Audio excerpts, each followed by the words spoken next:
ইসকনের বহিষ্কৃত নেতা চিন্ময় কৃষ্ণ দাসের গ্রেফতার ঘিরে বৃহস্পতিবার কলকাতায় বাংলাদেশের উপহাই কমিশনের সামনে বিক্ষোভ করে বঙ্গীয় হিন্দু জাগরণ নামে একটি সংগঠন। এ সময়ে বাধা দেয়ায় পুলিশের ওপর হামলার অভিযোগ ওঠে তাদের বিরুদ্ধে।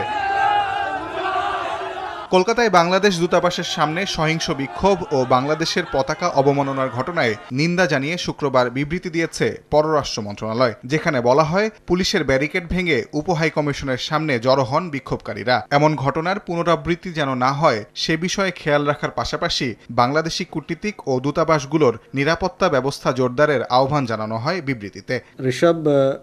এদিকে শুক্রবার ভারতের পররাষ্ট্র মন্ত্রণালয়ের নিয়মিত ব্রিফিংয়েও উঠে আসে ইসকন ইস্যু। সেখানে ইসকনের বহিষ্কৃত নেতা চিন্ময় কৃষ্ণ দাসের বিচার কাজে স্বচ্ছতা নিশ্চিতের আহ্বান জানায় দিল্লি। বাংলাদেশের সংখ্যালঘু সম্প্রদায়ের নিরাপত্তা নিশ্চিতে কার্যকর ব্যবস্থা নেয়ার আহ্বান জানানো হয়েছে।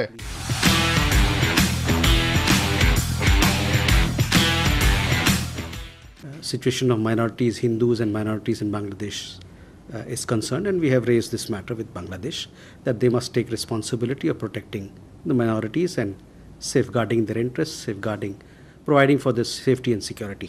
We know that the case moves on, legal processes are underway. It is our expectation that he will get fair and transparent trial and that his legal rights will be respected.